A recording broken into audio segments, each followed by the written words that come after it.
Good morning, good afternoon, good evening, Notre Dame fans, whenever you are tuning in to this week's Notre Dame football show. Whether you're watching live, you're watching back, you're listening to this as a podcast, thank you for making us a part of your day. I'm Mike Singer. With me is Tim Hyde. Tim, I haven't seen you in 3 weeks. Now, we've recorded some commitment videos, but we haven't done a show in 3 weeks. I've missed you, Tim. How have you been, man? Dude, I mean, first off, it's July. I'm making excuses to not do a show because I was like, man, we're dragging this thing. Let's get to camp. Let's play some good football. I mean, how many times can you talk about this guy and this third stringer, right? All this stuff. Now, let's get to camp. Let's talk like real life. Real life ball. Seriously, it's been a hell of an off season, though. It really has. So it's been a great off season when you obviously take the end of the season sucked. It's the freaking Buckeyes as always, but it was a fun off season when you look back to the great season, the success Freeman and company had in year 3. You know, everyone thought the world was going to end with recruiting, and then lo and behold, going to a national championship does help. I think we can put that data point up on the bingo card, right? Going far in the playoffs helps. Yeah. So, but other than that, it's been awesome.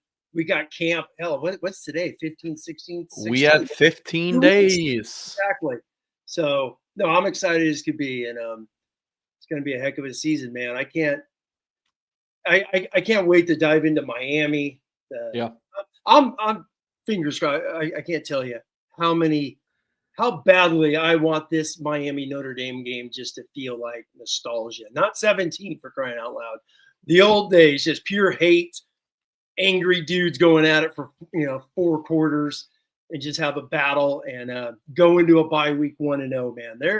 That's really the only thing I think Notre Dame fans are even thinking about, right? Is 1-0 bye week, celebrate the high heck, home kickoff A&M. So yeah, we're close, my friend. We're close. We are, folks. Please hit the thumbs up on this video. Subscribe to the Blue and Gold YouTube channel for more content. Tim, have you gotten this? Have you gotten this yet? Oh yeah, I got it. I mean, what's that? I do the first thing I do every year. I go right to the previews. I look at the scores, all the esteemed writers at Blue and Gold do, and I look at the scores. First thing I do every single year. Yeah, where would that have been? I mean, and then you went right to the recruiting coverage, obviously. The recruiting coverage. I mean, which was tremendous. I'm taking next week off, by the way, folks. So no show next week, Tim, by the way. So it's like, yeah, we missed you for weeks, and now we're going back. We're going on vacation. I love it. But yeah, I mean, this magazine is incredible. So you can pick one up, bluegoldonline.com. There's for folks watching on YouTube, there it is, bluegoldonline.com.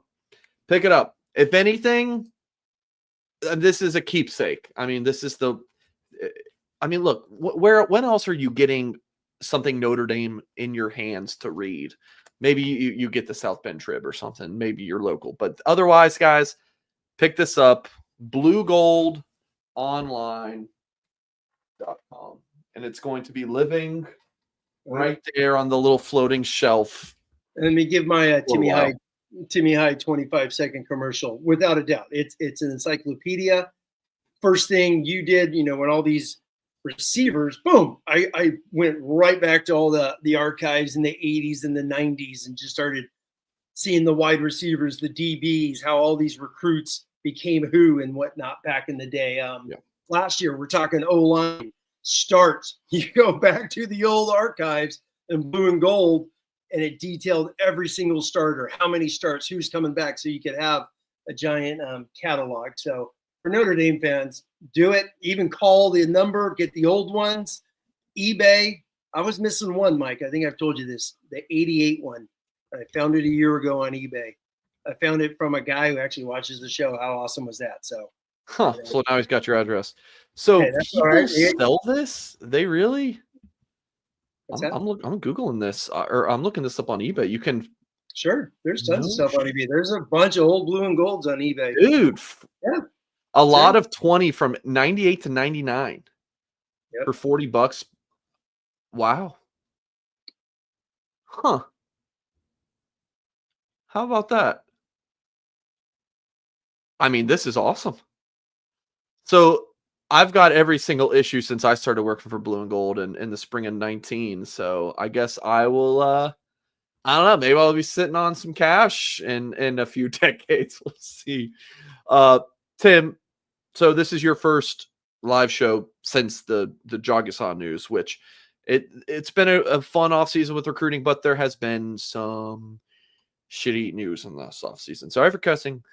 The Botello injury, and then Jagisan getting hurt on the UTV, right now, UTV.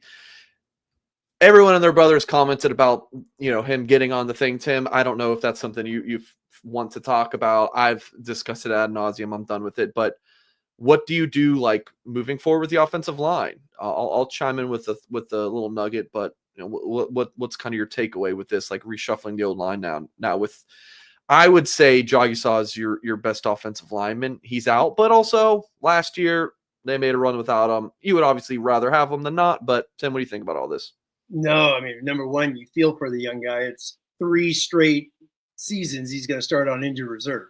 So he's on the IR. And I mean, what has he played in 3 games heading, into his career as we go? And so hopefully he gets back, whatever time frame is. I have no idea. I don't play a doctor. So mid-season, half season, who knows, end of season, whatever. Just get healthy, do what you got to do. Super, super talented football player. As far as the injury goes, Mike, obviously, I coached many, many moons in Southern California. Mike, I had a guy, blow his ACL out surfing. He just twisted wrong, hit a giant wave. What are you going to do? I mean, True story. I mean, what are you going to do? Life happens. It's like, it just does. So I'm not going to get into that. Whatever happened, his arm sticking out. Hey, man, I mean, it's terrible. So, that's a killer, but he's young. He's going to bounce back. He keeps bouncing back from every other injury. So fully expect him to come back strong as could be for this one. But as far as O-line goes, you basically got your 4 guys set. You got 2 tackles returning, with 2,000 starts combined, it feels like. You got Craig with his 6 starts, Billy Schraub, I think 15-ish, basically, give or take one or there. So you have 4 guys that have obviously played a boatload of football, and those were the main guys coming back. And the whole reason why we spent tons of time with guys transferring, it was like, do you keep an old guy but risk losing a Sullivan Absher? Had they kept Rocco Spindler, what are the odds of Sullivan even being here, correct? Who knows? Joe Otting could be like, I'm going to go to K-State. Coogan's coming back. So you had some of the old guys leave. I think that's life in the portal era. The old age of bringing 9 fifth-year offensive linemen coming back are gone. So very exciting, obviously, for the young guys. And my philosophy, and Mike, it holds true as could be, man. Year 3, the amount of offensive linemen that step up in year 3 is bigger at O-line than any other position in Notre Dame. It just is. You get your butt kicked, you eat a lot, you lift a lot, you get your feet wet as a sophomore, and then boom, year 3, you're there. So just a quick little rundown. You got, just real quick, Christian Lombard, who started in title season in 12, was a year 3 guy. Nick Martin, 2nd round draft pick, a year 3 guy. Mike Valenci, the 9th pick in the draft, a year 3 guy. Alex Bars, a 3-year guy. And you're talking about when they broke into the starting rotation, exactly. right? Sam Mustipher, check out this class. 2014, Quentin Nelson obviously is Quentin Nelson. He starts as a redshirt frosh. And Bars and Mustipher break in year 3. Liam Eichenberg in the NFL, year 3. Josh Lugg by year 3 steps in. Hell, Mike. Emil Wagner, for crying out loud, last year, year 3. Red shirt, get your feet wet a little bit. Same thing with Rocco and Rocco Spindler and Pat Coogan, year 3. So it's just offensive line, and it just holds through, which go back to the old blue and golds behind Mike Singer's head. And you read about so many guys that this is life along the O-line. So you lose a great one in Charles Jagisan, but you got Sullivan Absher, Joe Otting, year 3. I went back, rewatched the spring game. Both those guys looked apart night and day compared to the first day that they were on, campus. So exciting for them. You got to figure it out obviously Quick, which, I mean, he got injured. What has it now been 2 weeks? So, they're having battle plans and contingencies, what to do on day one of camp. So find, your 4, you got to find really the next 3 when you look at it. Who's going to be that swing guy on the interior against Miami, and who's that third tackle? Yeah. So find your 5th guy. Odds are, let's just say Sullivan Absher, it's year 3, he's in. It's probably going to be him and Otting battling. And then the other guys are a bunch of young pups to figure out who's who and who melts in, into that lineup. You got your arguably, 2 of your best athletes in Jags and Lambert injured. So where do they fall and when do they come back? And Lambert, obviously, the sooner one is a massive key, to this offensive line depth wise as they get rocking. Yeah. What was Lambert's injury status? I just remember in those when Sorka, Jack Sobel and Sorka, geez Louise, Hyde, I'm mixing their name together, right? Horka and Sobel. There you go. When they posted those, Freeman said in that interview, everyone's back for camp except for Cooper Flanagan.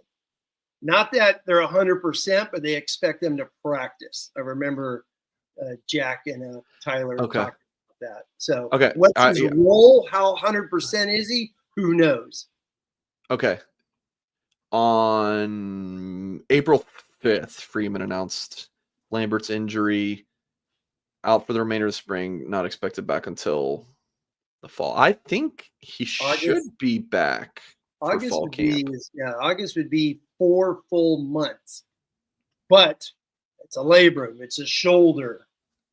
Is he reaching? Is he grabbing? Is he using his length at tackle? Does that hurt it?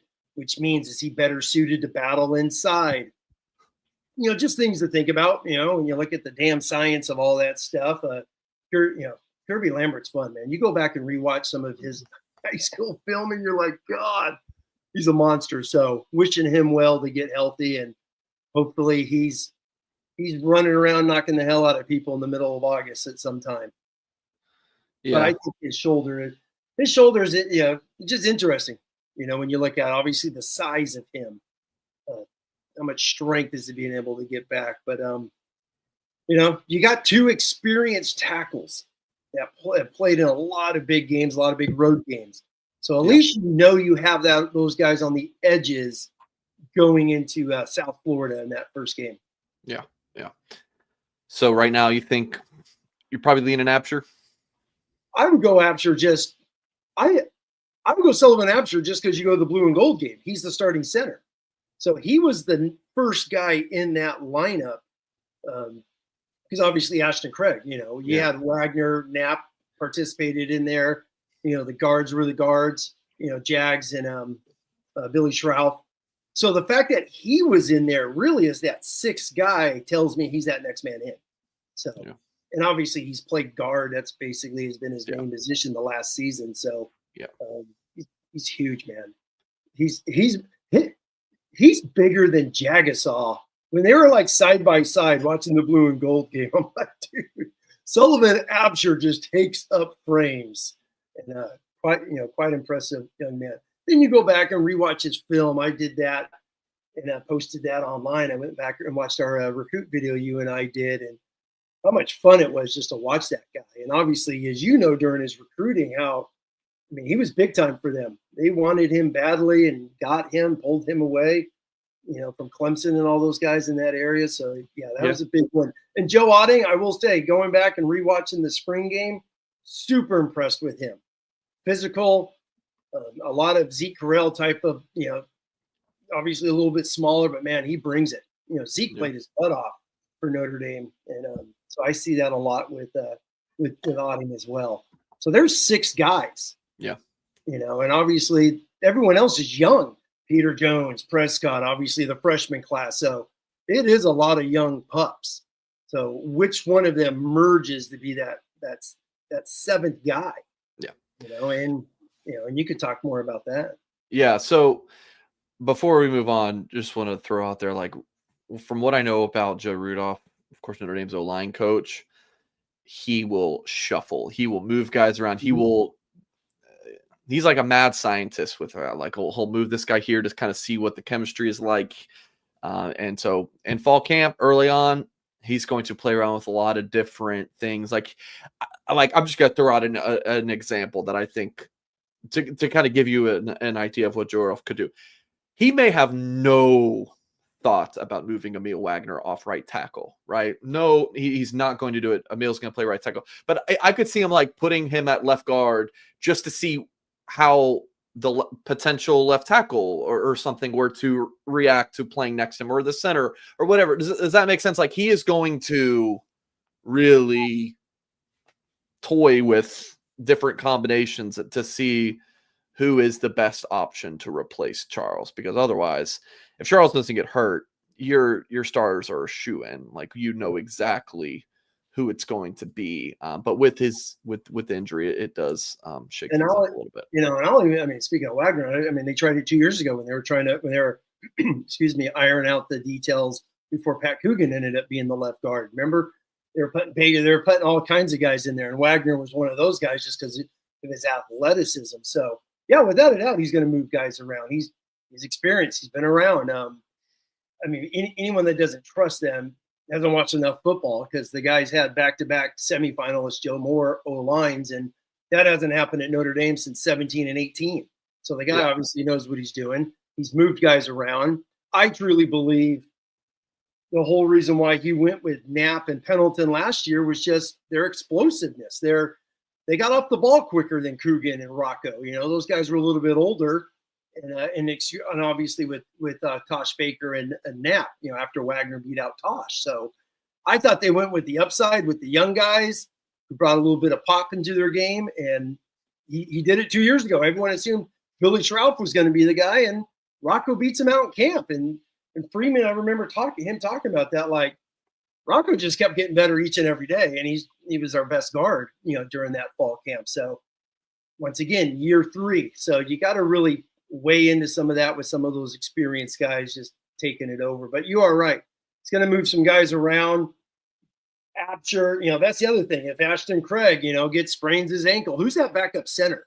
That's the one thing I believe in Joe Rudolph is every O-line, especially great offensive line coaches, they all have contingency plans. Yeah. So it's constant.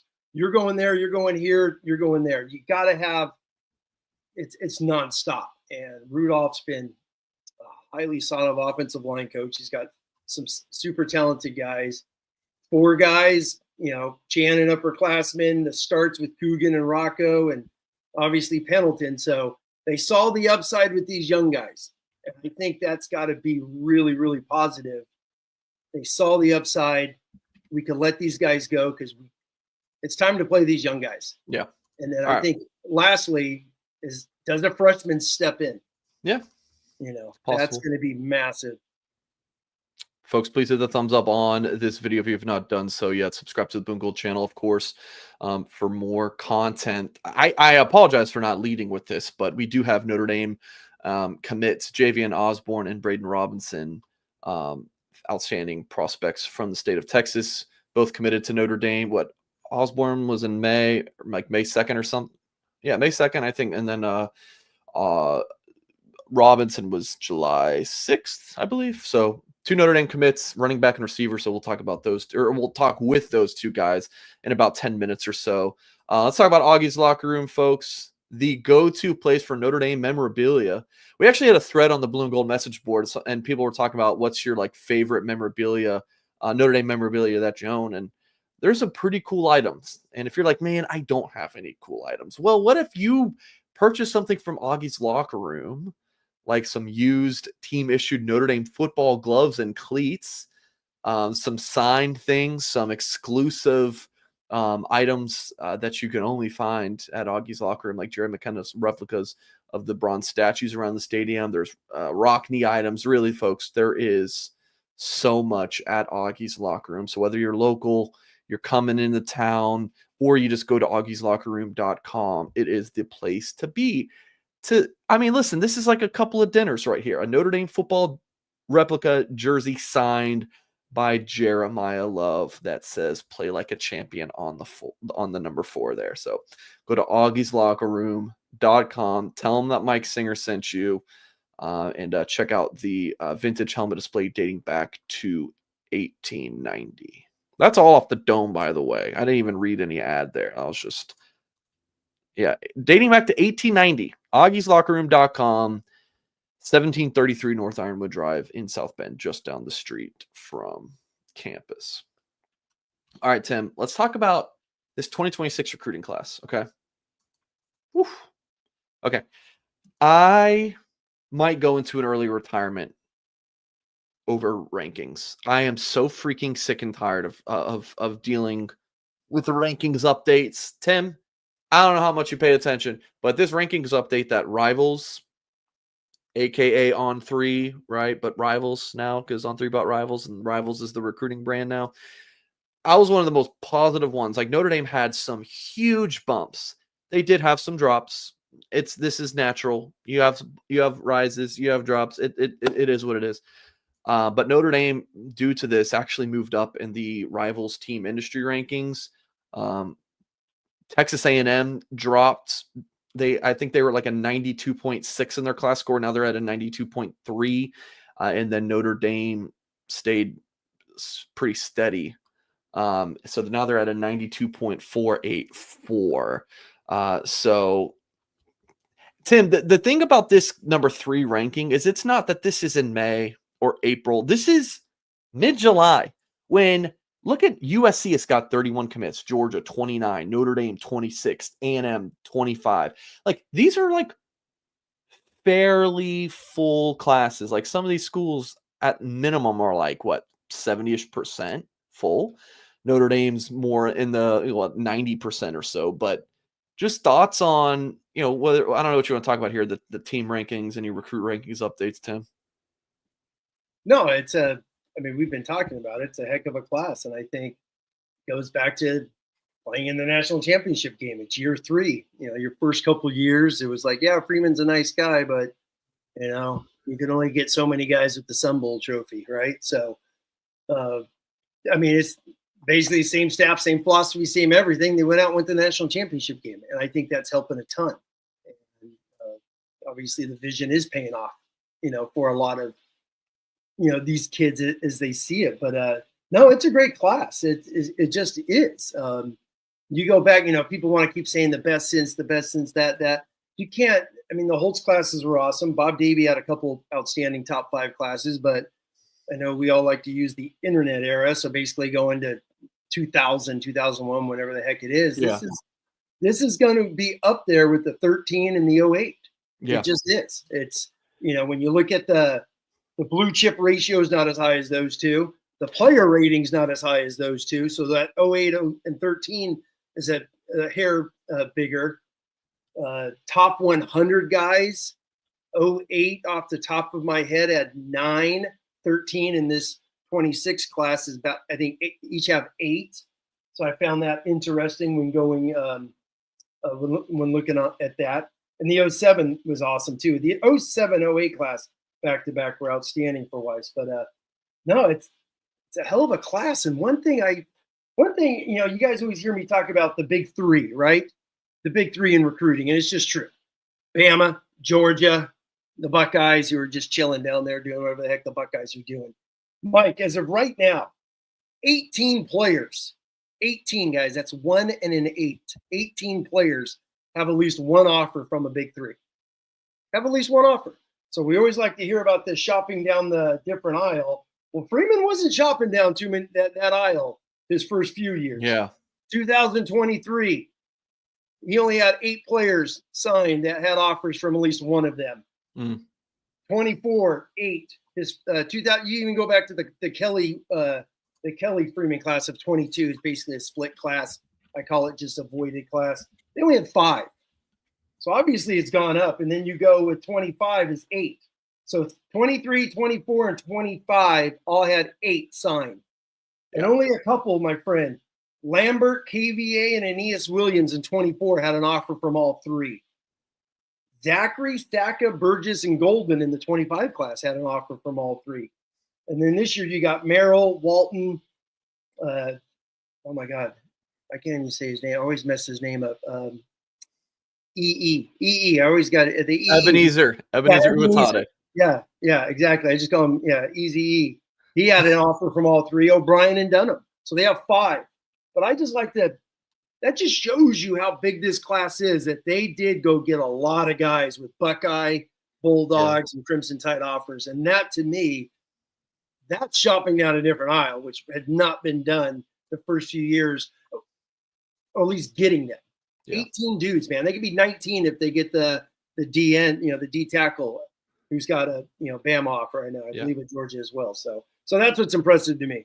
Okay. Pulling this back up. So the industry ranking uses the 3, right? Rivals 24/7 and ESPN. This is real. Okay. So if you just use Rivals, Notre Dame is 1, but the blue chip ratio is lower. It's like 56, Tim. So it's like 56%, but you got the number 1 class in the country just using Rival. So I think it's more like the big boys up top. It's Notre Dame's got 6, and I had it sorted here. So if you look at this part here on the right, so you have Dunham number 6 overall, McHugh 13 overall, EB 20 overall, Bremer 26 overall, Adams 34, O'Brien 47. That's 6 top 5 guys. Finley had a nice little bump. Chasten Smith had a huge bump. Javian Osborne, who we'll have on here in just a couple minutes. I think he moved up 5 spots in the running back rankings. Charles Power talked about how well he caught the ball at the Rivals 5-star challenge. Bubba Frazier had a nice bump up. McHugh had a huge rise from Tim. I told you. Did I tell you? I don't know how you go up 200 spots, gaining 20 pounds, eating steak and eggs, and but hey, I guess his film magically looked better. Tim, that's like, it's not. That's not how it works. All right, Tim. Let me ask you this. He's the 4th ranked OT in the country. Okay, so how did Grayson go from Penn State and then regional offers to Notre Dame, Bama, Ohio State, Texas, all in the blink of an eye? So, but you bring up the rankings thing. How do you move up the rankings? We get into your upside argument. The upside that Charles Powers is a diehard believer in upside. So, do you not think that Will Black should have been a 5-star? He had the same rise at the same time last year. Or no, Black's was actually earlier last year, but he was way earlier. He was like January or something before anyone started calling. Hey, it is what it is. I'm not in those rooms. I'm just always curious. I saw that and I'm like, I never heard about him at any camps. I know he's a multi-sport guy, but gained, I guess Powers' article says, well, he gained 25 pounds. So gaining 25 pounds, you bump up 200. That's what I got out of that. But I found it interesting. He's only played offensive tackle, so he's played offensive tackle 1 year. He's very athletic. So they're such a troll. No. I mean, I'm just very interested on how all that works. So they have him as the fourth best offensive tackle in the country. I just found it interesting. There's a huge projection element to it. But that's how On3 / the new Rivals does it with their NFL model and projection. They do the analytics. That's why safeties aren't valued by Powers, because they're not a bunch in the first round, right? So who are the first round guys? DNs, quarterbacks, offensive tackles, and that's what predominantly always moves up in the rankings. So that's how he does it, which is fine. I mean, you could see his pattern over the years, how he does things, All right. Even with Emil Wagner. Emil Wagner was 255 pounds. He thought of him as a 5-star. If McHugh ends up a 5-star, that is, I think, like 4 years in a row that an offensive lineman committed to Notre Dame, then ended up a 5-star by On3 now / Rivals. Okay, let's. It's a fun argument. It's interesting to see how guys move and all that. It's really interesting now. If you want, I will get you in the room so you can talk to them about Grayson McHugh. How about that? I'm actually having Cody Belair, who works with Charles on the rankings. He's going to be on my recruiting show Friday, so I will ask him. Okay, I'll ask him. There you go. It's always fascinating. Always fascinating how guys move up in the off season. Folks, please hit the thumbs up on this video. Subscribe to the YouTube channel for more content. We're going to bring in just a couple of Notre Dame commitments here in a second. Brayden Robinson committed to Notre Dame July 6th, 4-star per the Rivals industry ranking. Picked the Irish over Miami and Arizona. Javian Osborne, who committed May 3rd, not May 2nd, Javian. I apologize. Nation's number 102 overall player, number 9 running back. Picked Notre Dame over the school in Ann Arbor. So let's go ahead and bring them in. Javian Osborne and Brayden Robinson. J.O., how you doing, my friend? J.O., can you hear me? I can hear you. Can you hear me? I can, man. You guys look good. Oh, look at bro. That Irish hat looks clean, Javian. I like that. Brayden, you look good too, man. How's it going in Red Oak, my friend? It's going good, man. I'm glad to be here. All right. So this is what I want to start off with. So, I got to pull up the tweet because I did tweet that. So when Javian popped again on May 3rd, that's my bad, bro. You had okay, here it is. So let me pull this up. So there's Javian on the left with Brayden, right, at that announcement. And then when Brayden announces with on 3, which I thought was amazing, it went great. J.O. shows up at Brayden's. J.O., was that a pretty cool moment for you for you guys to be at each other's commitment ceremonies? Yeah, for sure. Yeah.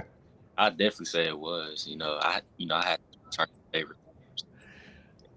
So, J.O., how's the committed life been treating you, man? I know you've been big on social media, recruiting for the Irish. What's it been like, man? Yeah, it's been a kind of cutting out on me, Javian. Hear me?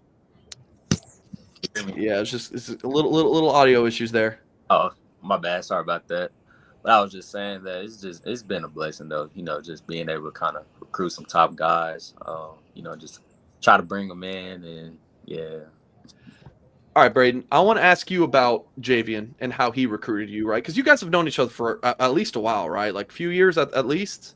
Yes, sir. Yeah. Did you guys was it like Pee Wee ball or anything like that? Did you guys know each other growing up? I think like middle school track. Yeah. Track. Yeah. Okay. Yeah. So J.O. commits in May. What did that look like, Brayden? Like, how much was he texting you? Did you guys ever get to see each other in person? But before the OV, like, what did that look like? See, most people don't know this, but we was already talking about it like way before he committed, and then he kind of popped it off, and then I was a little indecisive at first, I'll be honest, and then he kept staying in my ear about everything, and then I just couldn't pass it up. So you guys have both seen me tweet about that June 13th weekend, right? Because I feel like you can't talk about it enough. Like, Javian, Notre Dame has 20 of the 21 official visitors that weekend committed. I think you entered the weekend with 12. Now it's 20. What was it that made that weekend so special? Javian, answer. And then Brayden, after he's done, I want to hear it from you because you were one of those uncommitted guys, and then you picked the Irish over Arizona, Miami. So, Javian, what do you think? Yeah, so I mean, what every recruit that's been there that June 13th through the 15th week was really just, I think it was just the brotherhood of just, everybody was just so, into each other. Like we was all just real close. Everybody got along, kind of just the same thing as, the Notre Dame locker room and how that is, just the same way in the 26 class, everybody got along. We all was talking to each other, just asking about, how, the committed guys, just asking, how you feeling about Notre Dame and just, everything that's going on the visit. I think that was one of the main things that, why we had so much success in the recruiting trail so far was just, getting guys, just getting guys on that official visit. And when you had the commits there and you had the uncommitted guys, and I think what made the uncommitted guys, commit was just, they just, I guess, they just felt at home, they felt the brotherhood, what, we was doing there. So, yeah. Brayden? Yeah, for me, it was just like, that was the most comfortable I've been on a visit, like out of my 4 years of being recruited and stuff like that. And it was just like the brotherhood with the guys just felt different. It was like, I feel like that's where I was supposed to be, where I belong and stuff like that. And then it's like already knowing J.O. and a couple other guys, like it just felt right. Like a lot of guys I was just pushing for, a lot of people that's like-minded, and that was big for me too in the recruiting process, making sure I find like a group of guys that got the same goals, same aspirations, stuff like that. I'm gonna put you on the spot, Brayden. After you took those other 2 OVs, were you thinking, man, maybe I'm just gonna pop for Miami? Like maybe this is the spot, but I'm still gonna take that Notre Dame OV. Like, did you think about like popping for a different school before Notre Dame? I did, yeah. Which that's several others. Like Joey O'Brien told me the same thing. Like he thought he was going to Oregon after that visit, and then Kari told me pretty much the same thing after his Penn State visit in May. So I guess it's a good thing you guys ended up sticking with the with the Notre Dame officials. Brayden, how's the committed life been treating you? It's just been 10 days. How's it been, man? I mean, it's different now. It's like now I'm on the other side of things. Like now I'm attached to a school. I represent a certain school and stuff like that. But it's a blessing, man. Trying to get in the recruiting world a little bit. On that one last 26 we looking at, and then a couple 27s. So yeah, it's not a whole lot left in 2026. No, it's not. Yeah, you guys will have a whole lot of work to do. I want to go back to Jo. You got to meet Jonas Walton. So, I mean, obviously you're one of 2 commits for the Irish. Jonas Walton from Carrollton, Georgia. What was it like meeting Jonas? And then can you kind of maybe compare in like how you guys fit in the same running back room? Like, what you do and what he does. You guys are both fast. Mm-hmm. Yeah, I mean, Jonas he's when I went up there on an official visit, real good guy. I say it all the time, just a special kid. With Notre Dame recruits, they always recruit certain type of guys, but he's on a quiet end, real quiet. Don't really say too much, but you can tell, he's a hard worker. Just definitely, laid back, but it was just real good, connecting with him, just, piquing his mind, kind of seeing, where he's at with things, just asking him different questions and stuff, just, asking him if he's going to be an early enrollee and stuff. And, he is. So I think it would be pretty cool just, both of us getting up there in, January and just, working out, kind of getting used to the playbook and the system and stuff. And it was pretty good just, being around Coach Sider, just kind of, seeing his knowledge and just seeing what he has to offer for us and stuff. It was a pretty good official visit. Yeah, Brayden, you're part of a 5-man receiver class. Okay, so I got to ask you this, Brayden. I never asked you this. So you were July 20th. Right. Did you move it up to the 6th?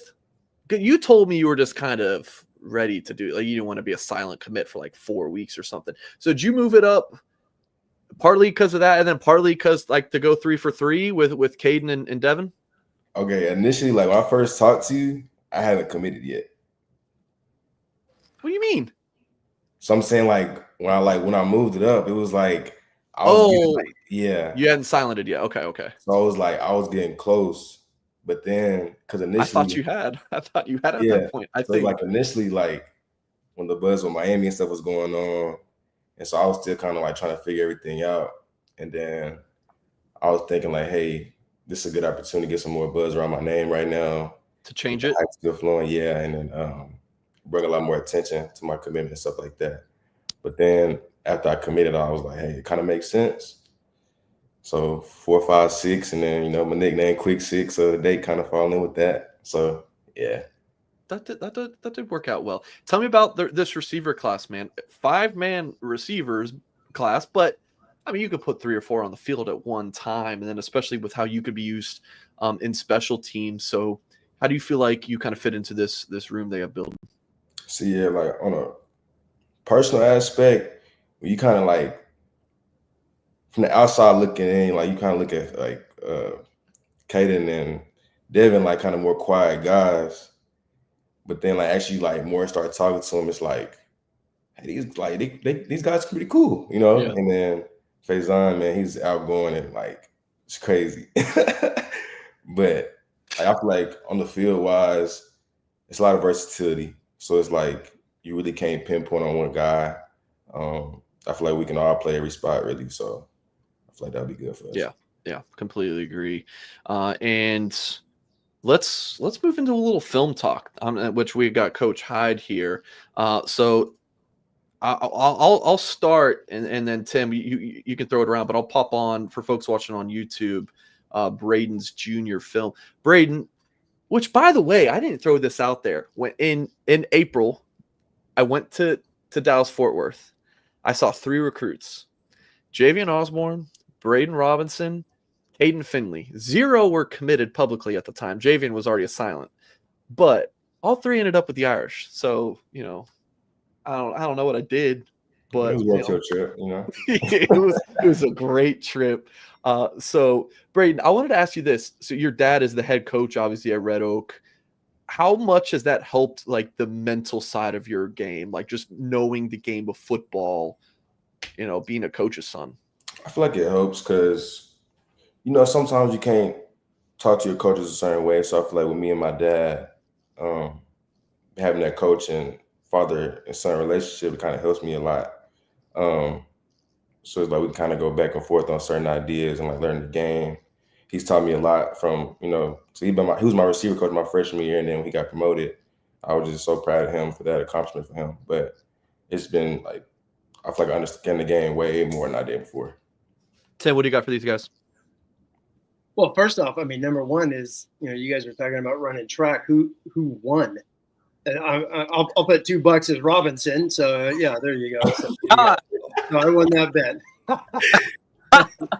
You know what, man?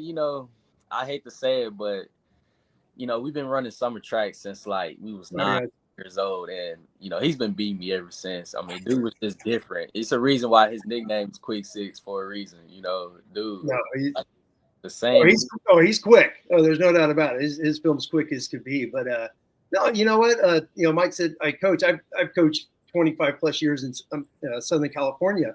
Been a head coach out there, so it's I've been around kids that have signed Division I, and I always find it interesting because obviously Notre Dame fans. I've been a lifelong Notre Dame fan, so long history, gentlemen, of great Texans playing in South Bend. I'm sure you've heard about that. So Texas, Notre Dame, they go hand in hand. There's a long line of great ones. So first off, obviously, congrats and welcome to Notre Dame. And I know everyone in this chat, everyone that's going to watch this show, excited as high hell to get both you guys. So really cool with that. But just go, talk about Mike started to get into it a little bit, but just that when it's time to say the school, and then for you two guys in Texas, I obviously in California, Florida, you always hear about these certain states. I could be, very neutral. Texas is legit high school football. It is great. There's no doubt about it. What's that pressure like playing in Texas? And now you're going to be leaving, obviously, Texas, which both of you were looking at doing anyway. But, just talk about that decision and going away and buying into that. Coach Freeman talks about that choose hard mentality. If both of you guys could talk about that a little bit. Go ahead, JL. Yeah, that choose hard mentality, I think, is just, Coach Freeman saying, choose hard in the classroom, choose hard on the field, and, you're going to be successful in the end. But, just being in Texas, I think, it breeds you. It helps you out, in the long run. Get ready. It makes you, get ready for college, playing against pure talent, especially when you're going against guys that's highly recruited, 4 stars, 5 stars. For a prime example, I went against his name's Tank King, that linebacker. I think that had committed to A&M. I played against Taylor Tatum. That was the #1 running back in the class of 2024. Played against Keywan Lacey. So just, certain guys like that that's, highly recruited. I think it just helps me better my game. I think it's fun for, high school football, just being able to compete against, highly recruited guys. So, yeah. Yeah, for me, it's like we talk about like the pressure and stuff like that. I don't feel like it's any pressure at all because like we kind of been like growing up doing this. Right. So it's like we kind of grew up into that environment, grew up to that lifestyle. And like when they say football is serious down here, it's like it's a lifestyle. It's not even a hobby anymore. I was saying that to one of our coaches like this morning at workout. So I'm like, it's ain't a hobby. It's like you live this. So right. I feel like having that mindset already and then coming in Notre Dame with choosing hard and stuff like that, I feel like it prepares us well for on the field and off the field because you can't slack down here on the academics either. So Oh, without a doubt, Brayden. Especially, you hear the legendary stories of head coaches having for sale signs on their yard in Texas. When they lose. So there's your dad busting his butt each and every day to keep the house. So as he's working his tail off, obviously him and the coaches. But no, welcome aboard. But going off of that, just something as you guys were talking is. When Freeman, the recruiting staff, all the coaches, when they're talking about that daily schedule, the quarterly schedule, the spring schedule, lifting at, waking up at 5:30 and putting in the hours at 6 a.m. Are you guys sitting there like, yeah, we already do that. This is Texas football. Is that kind of like that mentality of, we got you, coach. We know how to work. Yeah, pretty much. Yeah. I love it. Love it. Tim, let me jump in here. So you were talking about California, Texas, and Florida and Georgia. Like I grew up living in like half my life in Florida, half my life in Georgia. I've been to countless high school football games in those two states. Every time I go to a new Texas high school, because I go to Dallas like once a year for work, and I see these schools in the football stadiums. Like when I went to see Brayden Robinson, they had, are your fields turf? Like the practice fields were turf, right? Yeah. Two gigantic turf fields. They're beautiful. Javian's at Forney, dude. The stadium is just like it's like it's not even one of the nicer ones, or something. It's like this would be by far the best thing you could find in the state of Georgia. Like the facility. When I went and sat in Javian's head coach, high school head coach's office, I mean, I'm like, where am I? This is not what I am used to. Do you guys understand how different it is in Texas? Like, you guys have the nicest of the nicest thing. And even if it's not the nicest in your area, it would be like, it's head and shoulders above anywhere else in the country. Yeah, for sure. For sure. I'm trying to get ours like Forney with that indoor. It's gonna be nice when it get cold outside. I didn't even see you guys at an indoor, bro. What? Yeah, we had an indoor for sure. It was at the back on the waist side. So yeah, that little courtyard where the baseball is, and I think it was softball as well. I was like, where it's really nice. So real quick before we get you guys out of here, goals for senior season, whether it's personal, team. Brayden, I mean, you've had a tremendously productive high school career already, man. You were a captain, I think, as a sophomore. Exactly. Which is unheard of, especially playing for a school like Red Oak, Texas. So I mean, just more of the same, I'm guessing, for you, and just like, just continue to put up big numbers and lead your team to a deep playoff run. Yeah, just being more consistent. I feel like I have more to prove as not even like as a receiver, but as like a leader of my team. Just being more vocal and stuff like that, and then keep showing my versatility on the field and like exploit that more and more as the season goes on, and then hopefully that gets us to a deep playoff run. Yeah, for me, I mean, saying what Brayden said, just a little bit of personal goals of mine was just, I kind of want to get back to my sophomore year. I know we had a little bit of a down year, going 5-6, but it's my last year of high school football ever. So I want to go out with a bang. Want to lead my team, hopefully, to a state championship. A deep playoff run, just some personal goals of mine. I want to rush for, 2,000 yards and 50 touchdowns, whether if it's, 50. 50. My sophomore, I had 39 in total. I've had 41 in total, but 39 rushing. But, it's very doable. But, it's just it's so cliche to say, but it's a whole team thing. It's a whole team goal. Everybody got to do their job, but when you win, everybody has success. So yeah, all about winning. But yeah, you've been pretty productive too, JP. You want to transfer and get them 50 touchdowns for Rita?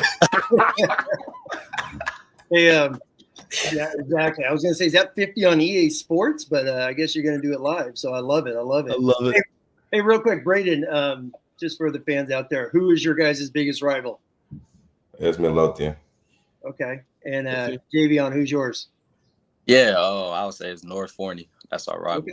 All right, gotcha. That place is rocking when you guys play them? For sure. Oh, yeah. Oh, I love it. I love it. I'm gonna I'm going to Google that one up. I love it. Thanks, guys. I hope one of you guys plays on a Thursday and the other on a Friday so I can come out and see you guys both in one trip this fall because I'm definitely planning a Dallas trip. And then oh, man, I got to see Caden too. That's going to be tough. But I'm going to be out there and see you guys again this fall. Well, Tim, do you have anything else for these guys before we get them out? No. It's been awesome. I mean, just seriously, just keep grinding, keep doing what you're doing. I know everyone's excited about this class. Coach Freeman, the whole future, every Notre Dame fan. You guys are joining a pretty exciting time out there. So enjoy it and enjoy the weekends, kicking back, watching the Irish make their way to the playoff run again this year. So, enjoy a heck of a 2025, fellas. These are two of my favorite recruits I've ever interacted with. Like, and it's obviously awesome when you get to meet them in person because so much of what I do is on the phone. But Javian, I feel like is just my buddy when we're messaging back and forth about Notre Dame recruiting. Javian is more of a Notre Dame fan than most Notre Dame fans I talk with. Just like in terms of his excitement, like when Notre Dame gets a commitment, Jo is over the moon. You see it on social media. And Brayden has just been a complete class act to deal with for the past several months. So it was also pretty cool seeing Notre Dame's pot of gold with both of you guys being like the A-list priority guys for the Fighting Irish. Notre Dame offered you in March of 2024. So you guys are longtime targets. Irish got you guys on the commit list, and now you're on our show. So I do appreciate you both for joining. Yes, sir. Thank you. All right, Jo, Brayden, appreciate you guys. Have a good one. All right. Yes, sir. Y'all too. Thank you, guys. That was awesome. Awesome. Seriously, that was. I mean, we haven't talked to recruits in a while. We did it for a handful. I mean, we started doing a handful of them, and we say the same darn thing after every show. Like they're the best. It's just fun to talk to these guys. I don't know if I'm doing a damn YouTube show if I'm in high school, so and they're just class. I really loved hearing them, just talking and just the whole experience. Yeah, I think I was more nervous than they were. Always. You're like, I'm going to say this guy, but no, I mean they were obviously first class, but you could just tell just talking to them how committed they are and just their vision for themselves at that next level, just to keep rocking and keep getting better. But that goes back to some of these guys we've talked about from major programs or major regions. You get a dude out of Texas, man. They just know how to work. Especially, Mike, in some of these big metropolitan areas that just it's football 24/7, and they're used to it. It's so much different down there. Like, what was the school David Hicks played at? The D tackle at A&M. Yes. Okay. So man, I'm telling you, I got to look this up. David. You went there and saw him. Yes. I was younger. I mean, what class was that? 2022 class or something? Part of that grade A&M class? No, he wasn't. He didn't finish at Paytown though. I think he transferred back. Anyways, there was one that 80. No, 80? but that's like Houston. Maybe I'm thinking of a different kid. Yeah, it's Houston. But anyways, there's another DN there that Notre Dame was recruiting. I was probably like 25 or something. So I hit like 6 schools in one day. I can't do that anymore. I get too tired. My dad, just real quick. Oh no, I'm sorry, Mike. Go ahead. Yeah, I think like 3 months before that trip, I went to see my sister-in-law who went to school at Liberty in Lynchburg, Virginia. Nice little stadium, right? It's like it was an FCS school at the time. Now, of course, it's an FBS. I was like, all right, yeah, this is really nice. And then I went and saw that school. I really can't remember the name of the high school. But I was like, this is nicer. This is nice. And then the weight room was so nice. I can't believe it. And I've gotten a tour of like USF, before, and like their football facility. And these big high schools in Texas are just as nice. Yeah, I was going to say my dad worked for a huge construction company, and he had a 10-year contract, and he did 5 years in College Station and 5 years in Austin. So on Friday nights, he would just go and watch high school football, and my dad would be like, Tim, California's got great athletes, as we all know, but Allen. He was Allen, Texas. Oh yeah, Allen's massive. Yeah, Allen's powerhouse. Allen. Is that the one with the biggest stadium? Yes. Yeah, Allen, Texas. But my dad said it's just he's all, man, you read the book or watch the TV show or the movie Friday Night Lights is like doesn't do justice to actually being in those stands in a big football game. So I always remember that from my dad talking about how big Texas football is. And we all just know it is. So it's exciting. It's a great Texas class. Unbelievable. Yeah, look at that. Look at that. Look at the parking lot. I know that's also for the high school, but goodness, yeah, it was. I mean, I'm sure Liberty had more capacity, but Mike, I couldn't believe it. Mike, I coached in this. Oh my God, when was this? 20 years ago, maybe. We played where the football would go into someone's backyard if the kicker kicked it too hard. So I've been in these little tiny ones, and you see something like that in high school football. But hey, that's the pressure, that's the love, that's the excitement, and that's why Texas is vital. It just is vital to Notre Dame because it's so massive. So massive, and they could go down there and collect, a handful of guys each and every year. So very exciting.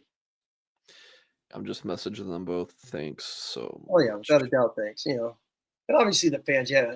We camp start. I know some of these guys are gonna be starting camp soon, so maybe we try and get another one here or there if they're ever free on a Tuesday, Wednesday night. All right. How about this comment? Joey and Kari would be awesome. Or O'Brien and the OT. You got Mike. You have two dudes. How much pressure does that coaching staff have on them? You got two guys in the national top 50, damn it, in Pennsylvania, which is obviously another hotbed of high school football in the same team. So you got two national 5-stars on your roster. Yeah. So good luck, coach. I'm wishing you the best and go out and win, right? All right, wrapping up the show, Tim. I wanted to end with a football topic. Okay. Did you see this? The Athletic put out their top 100 college football rivalries. I've not read it yet. Okay, all right, perfect. Number 61 was Notre Dame and Purdue. Okay.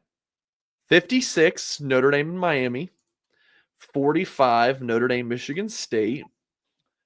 40 was, I guess they included Notre Dame versus Navy and Army and just combined it into one, I guess. I like that. 18, Notre Dame, Michigan. And where do you think Notre Dame, USC? Oh, it's got to. I mean, these are New York Times. This is the Athletic. You said national guys. It's got to be top 5. Number 5. Okay. Yeah. So, what stands out to you right away when you see this list? Well, I mean, obviously, it's hard to get Miami because they've played such few. But I'm telling you guys, if you guys ever have any time, go on YouTube and just watch the damn pregame shows. You want to get hyped up, man. You watch the pregame shows for the 87 game because that's the first time they played since the 85 disaster when Jerry Faust's last game, and they got, 56-7. That game built up the hype. 88 is 88 and 90, 88 Miami, 93 Florida State. I've been following Notre Dame forever. Nothing like those two games. Nothing. There's nothing like those two. 89. Go watch the pregame show. There's a 3-hour YouTube video with the pregame show. It goes for about 15 minutes. And you want to talk about just like getting ready to go play battle. I mean, dude, they're going to the Orange Bowl. It looks like gladiators going into combat in 1989. And then obviously the 1990 game's just iconic, classic, the last one. So that, to me, just because Miami's game 1, so I'm getting hyped up as high hell. Can't wait to go down to South Florida and watch those guys play. Michigan, to me, I absolutely love that rivalry. To me, man, you just look at the games played. That, I don't know how that's not historically a top 10 game. There are so many damn ranked games in that rivalry, a couple miles apart. I can't wait to see those guys battle because it is that's a hate rivalry. USC Notre Dame rivalry, it's lasted forever. We talked about that with SC trying to back out. Michigan Notre Dame, dude, it's just like, let's line up on the 3-yard line and just play goal line offense, goal line D, and they just get after it. So that's a great one. But it was nice to see Notre Dame up there. Number one rivalry is Ohio State, Michigan. Two schools none of us like as Notre Dame fans, but as a college dude, that is without a doubt number one. All right, give me the top 5. What's your top 5? That's got to be for me as a fan. That's with number 1. There is no number 2 because that's just so high and above. I would go with the Iron Bowl.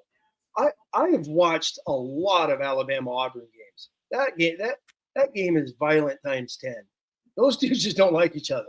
The greatest, and the kick six, the greatest ending to a college football game I've ever seen. I was watching that live. I still can't. It's like that's something back 108 yards to beat Saban. It's what the heck. Oh my God. Oh, Oklahoma, Texas, just the tradition, the amount of championships those guys. Holy moly.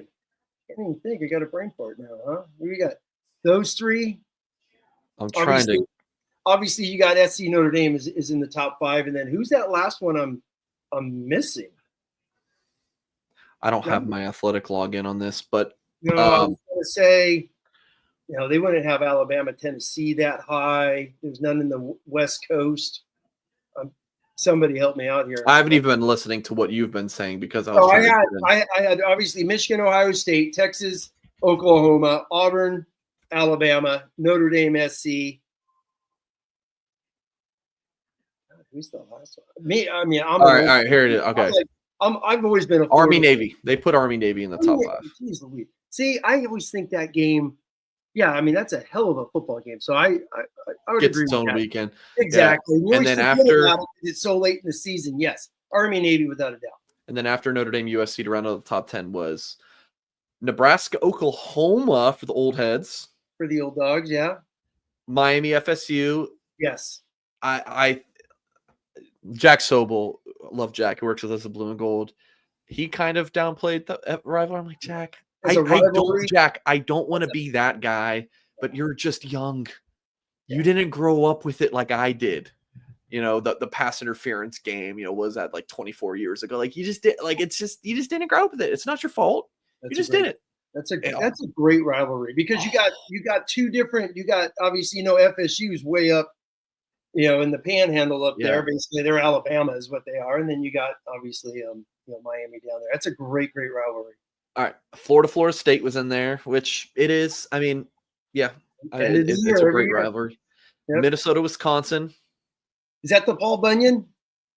I think so. Yeah. I think that is pretty cool. You watch those guys win and they're carrying that 300 foot, that giant axe around the stadium. That is pretty awesome. I agree with Sam. We said Texas versus A&M back in the day, bro. This day now, and then here's the other one. This was number 8, OSU Penn State. How? I saw a tweet. I didn't even read it, but I just saw a blurb. I don't know how. That's not even a rivalry. They just play each other. They just play. I thought the same thing. Unless they've played for some super meaningful games or something. And it's like, oh man, this game decided the course of college football. I don't see that. Those guys, yeah, exactly. Since Penn State joined, that's just a game they play in the middle of October, basically. Game they play. Yeah, I agree. Call it a rivalry. Put it in the top 100 for sure.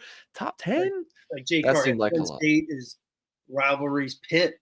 That was a fun rivalry. Yeah. Pitt, West Virginia, the backyard brawl. Fun. I'd put USF, UCF in the top 10. They get after it. I was going to say, Bedlam's a great one. Oklahoma. There's some amazing ones, Mm-hmm. Oh, and then one that's just two real quick for the Western guys is, UCLA and USC for the in town is Party Central. They both wear their home uniforms, so you get that dark unis on each side. It's awesome. Oregon and Washington, and Utah and BYU. They absolutely hate each other. Those are Hatfield McCoys. You just Google anything about Washington and Oregon, pure hate. Pure hate. If Oregon State.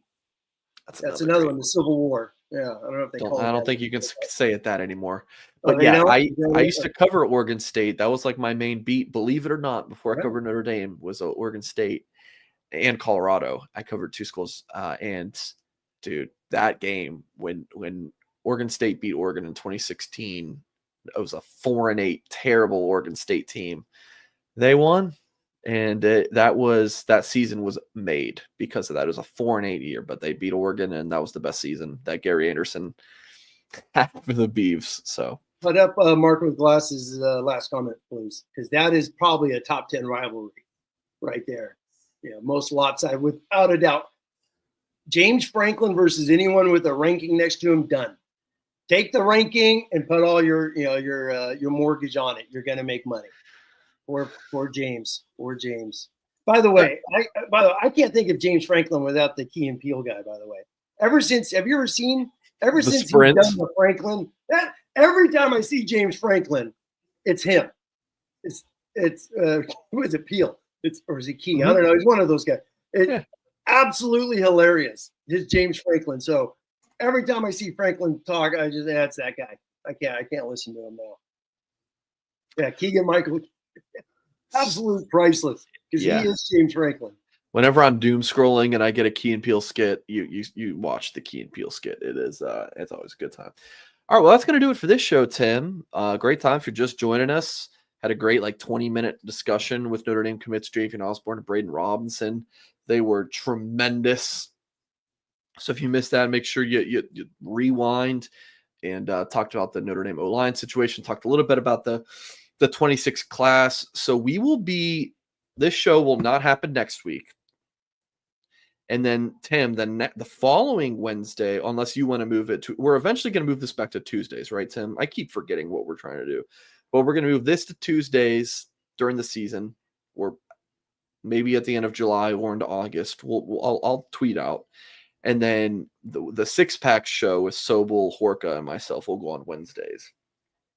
So our next show will be either July 29th or July 30th, Tim. And we'll get Horka or Eric Hansen thanked you. I don't know if you saw it on the board and the show last week. He thanked you for missing, so he got to do this show last week. So maybe we'll get one of those guys on and kind of do like the three of us preview fall camp with the guys at Boots in South Bend. Yeah, I mean it's a couple days before practice, so yeah. I mean we'll be having exciting. I can't wait. Dive into fall camp, and then and then the show after that we'll recap what's been going on in fall camp and get one of those guys on as well to kind of talk with them. So this is the YouTube channel to be at, Blue and Gold. Subscribe, like the video, all that good stuff. And then blueandgold.com is the place to be if you're a Notre Dame fan and you're not subscribed to Blue and Gold. You got to do it. I don't know what to tell you. You just got to do it. All the recruiting information, Kyle Kelly and I do a great job. Tons of articles about the team. So previewing, leading up the fall camp, all the fall camp intel. You can read it in depth. Tim will pop on the message. Tim's either on the message board nonstop or he takes a couple week hiatus. It's the summer. Who's on that thing? It's like, get out, enjoy the sunshine. Come on. Are you going to do call-in post-game shows during the season?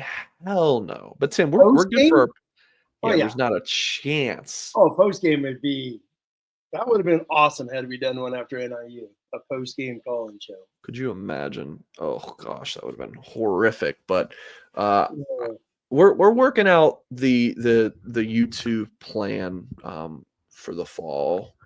Goolsby's doing his thing with Always Irish. Love John, love Goolsby.